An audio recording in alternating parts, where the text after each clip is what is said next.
सज्जनों, चलिए आज आपके साथ शेयर करते हैं कि गीता पढ़ी क्यों जाए, गीता का अध्ययन क्यों किया जाए, यानी गीता क्यों पढ़ी जाए। तो गीता क्यों पढ़ी जाए, इसके ऊपर आज हम आपके साथ शेयर करेंगे और चर्चा करेंगे। गीता में कुल 700 श्लोक एवं 18 अध्याय। यदि मूल ग्रंथ का पाठ संस्कृत भाषा में किया जाए तो करीब 2 घंटे लग जाते हैं, और हिंदी और अंग्रेजी के ट्रांसलेशन के साथ में मतलब अनुवाद करने के साथ साथ पढ़ाएं तो 4-5 घंटे लग जाएंगे, और समझने के हिसाब से समय अधिक लगता है अगर हम उसको समझ के पढ़ें तो। यदि गीता की शिक्षाओं को पूरी तरह आत्मसात करते हुए उसके अनुसार अपने व्यवहार एवं स्वभाव में परिवर्तन करते हुए इसका अनुशीलन किया जाए तो पूरा जीवन भी व्यतीत हो सकता है। प्रश्न उठता है कि गीता पढ़ी ही क्यों जाए। बहुत से ऐसे लोग हैं जिन्होंने शायद गीता का एक भी श्लोक न पढ़ा हो, वे भी जी रहे हैं। यदि वे गीता का अध्ययन कर लेते तो क्या उन्हें क्या लाभ हुआ होता। यदि वे गीता की शिक्षाओं को हृदयंगम करके उसके अनुसार अपने को ढाल लेते तो वे किस प्रकार के व्यक्ति बन जाते। आदि ऐसे प्रश्न हैं जिन्हें आज गीता का अध्ययन शुरू करने के पहले कोई भी तार्किक व्यक्ति उठाना चाहेगा, और इन प्रश्नों का वह संतोषजनक उत्तर भी चाहेगा। इसका समय कीमती है। हर एक आदमी का जो समय है वो कीमती है। वह अपने समय का सोच विचार के प्रयोग करना चाहता है। यदि व्यक्ति के पास पर्याप्त समय हो तो भी उसे गीता का अध्ययन करने में क्यों लगाए। इस समय वो अन्य कोई कार्य कर ले या फिर अपने समय को और कहीं ये व्यर्थ ही बैठे बैठे क्यों न बिता दे। गीता उपन्यास या कहानी की तरह कोई मनोरंजक पुस्तक नहीं है। व्यक्ति मात्र मन बहलाव के लिए इसे पढ़े। यह जीवन का गंभीर दर्शन शास्त्र है। गीता जो है जीवन का गंभीर दर्शन शास्त्र है। इसे गंभीरता से ही पढ़ना पड़ता है। प्रत्येक व्यक्ति मात्र श्रद्धा भाव से ही इसे नहीं पढ़ेगा। हिंदुओं का एक छोटा सा समुदाय इस ग्रंथ को अवश्य श्रद्धा भाव से पढ़ता है। शेष लोग गीता के अध्ययन का व्यवहारिक लाभ चाहेंगे। यह अलग बात है कि व्यवहारिक लाभ की दृष्टि से पढ़ते पढ़ते श्रद्धा भाव भी जागृत हो जाए। यदि आप ईर्ष्या, घृणा, क्रोध आदि ऋणात्मक मनोभावों के शिकार नहीं होते तो आपको गीता पढ़ने की क्या आवश्यकता है। यदि सफलता आपके हाथ से सरकती नहीं है, सफल और समृद्ध होने के साथ साथ आप प्रसन्न भी हैं, तो आपको गीता पढ़ने की आवश्यकता नहीं है। अपना तटस्थ मूल्यांकन करके देखिए स्वयं का। यदि आप कभी कर्तव्य पालन करने से विचलित हुए हैं, यदि आप कुंठा तथा निराशा के शिकार हुए हैं, तो गीता आपकी सहायता अचूक रूप से कर सकती है। यदि ईर्ष्या, घृणा, क्रोध आदि ऋणात्मक नेगेटिव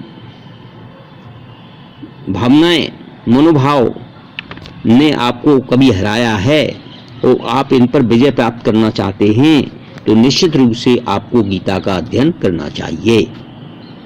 यदि आप असफल हो गए हैं या सफल एवं समृद्ध होकर भी प्रसन्न नहीं हैं, तो गीता आपका मार्गदर्शन कर सकती है। मनुष्य में पूर्वोक्तों में से कोई न कोई अपूर्णता रहती ही है। ऐसा मनुष्य होगा ही नहीं जो पूर्ण हो। अतः गीता उसके लिए शाश्वत रूप से उपयोगी ग्रंथ है। यह शाश्वत एवं परम मनोविज्ञान एवं आत्मविकास की पूर्ण निर्देशिका है, मार्गदर्शन करने वाली है। यह देश, काल एवं परिस्थितियों से परे एक जीवन दर्शन है। गीता का दर्शन जहाँ अत्यंत गहरा है वहीं इसमें बताए गए आत्मोन्नति के उपाय उतने ही सरल, सर्वजन सुलभ एवं प्रभावशाली हैं। गीता 5000 से अधिक वर्षों से लोगों का मार्गदर्शन कर रही है, डायरेक्शन दे रही है, मार्ग दिखा रही है और आगे भी करती रहेगी। गीता का शाब्दिक अर्थ है गाया हुआ। गीता का पूर्ण नाम भगवत गीता है, जिसे सम्मान के साथ श्रीमद् भगवत गीता कहते हैं, जिसका अर्थ है भगवान द्वारा गाया हुआ गीत या दिया गया उपदेश। भगवान द्वारा गाया हुआ गीत या दिया गया उपदेश, यह गीता का शाब्दिक अर्थ है। श्रीमद् भगवत गीता अपने आप में एक स्वतंत्र ग्रंथ न होते हुए भी महान और विलक्षण ग्रंथ है। वस्तुतः श्रीमद् भगवत गीता महाभारत का एक अंश है। महाभारत 18 पर्वों में विभाजित है और हर एक पर्व में कई कई अध्याय हैं। महाभारत का एक पर्व है भीष्म पर्व। वस्तुतः भीष्म पर्व के अध्याय 25 से लेकर अध्याय 42 तक श्रीमद् भगवत गीता के क्रमशः अध्याय 1 से लेकर के अध्याय 18 शामिल हैं, सन्निहित हैं। महाभारत में भीष्म पर्व और भीष्म पर्व में रखी हुई भगवत गीता ऐसा लगता है जैसे वेदव्यास जी ने जानबूझ करके गीता रत्न को महाभारत के अंतर्गत बहुत सहेज कर रख दिया हो। संदूक के अंदर छोटा संदूक, छोटे संदूक में रखा हुआ ये मूल्यवान रत्न गीता। महाभारत के विशाल रणांगण में पांडव और कौरव अपनी विशाल सेनाओं के साथ युद्ध के मैदान में डटे हुए हैं। श्री कृष्ण अर्जुन का रथ चला रहे हैं। युद्ध का शंखनाद हो चुका है। पांडवों के पक्ष का महान योद्धा अर्जुन दोनों सेनाओं को देखना चाहता है, अतः वह सात्विकी की भूमिका में बैठे रथ ही नहीं जीवन रथ की भी बागडोर संभालने वाले श्री कृष्ण से अपना रथ दोनों सेनाओं के मध्य ले चलने को कहता है। श्री कृष्ण अर्जुन का रथ दोनों सेनाओं के मध्य में लाकर खड़ा कर देते हैं।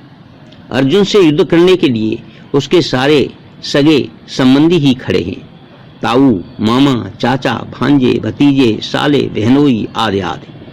अपने सगे संबंधियों से ही लड़ना है अर्जुन को। युद्ध का परिणाम वैसे भी अनिश्चित होता है। अर्जुन संशय में है, शंका में है कि वह विजयी होगा या पराजित होगा।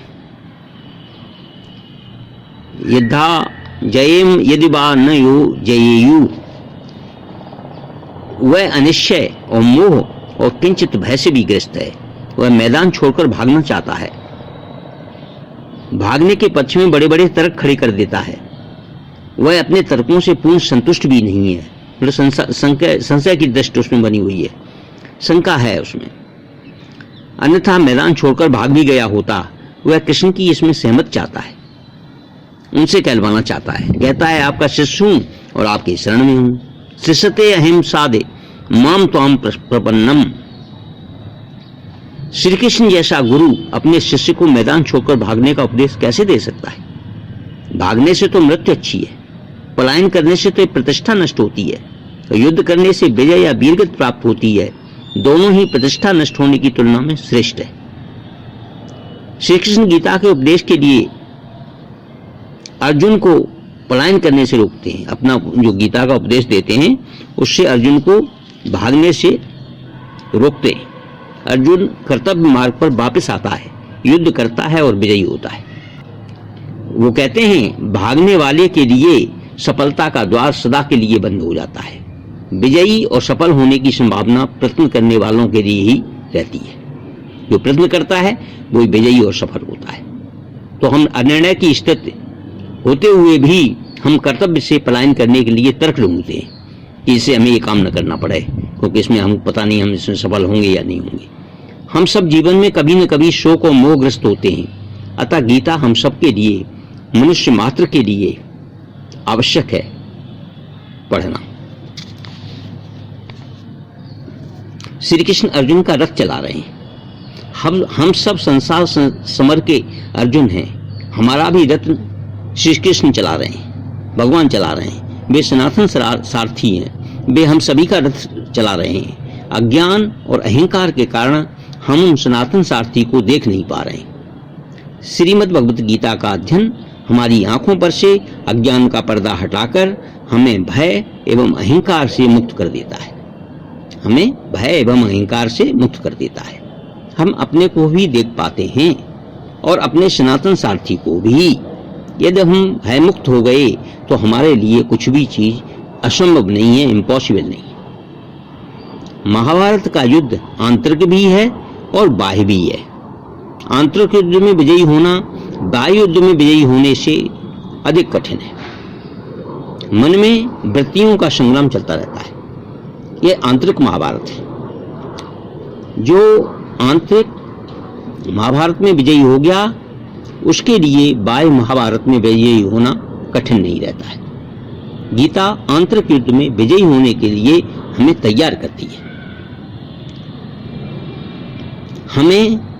हमें आत्म अनुशासन और आत्मोन्नति का सोपानबद्ध उपाय बताती है। हम कैसे आत्म अनुशासन करें और कैसे आत्मा की उन्नति करें। श्रीमद् भगवत गीता के श्लोकों के कई अर्थ एवं उनके आशय के कई तल हैं। अपने अनुभव और परिपक्वता के अनुसार ये अनेक अर्थ और तल हम पर उद्घाटित होते रहते हैं। इस प्रकार गीता सबके लिए शाश्वत मार्गदर्शक बनी रहती है।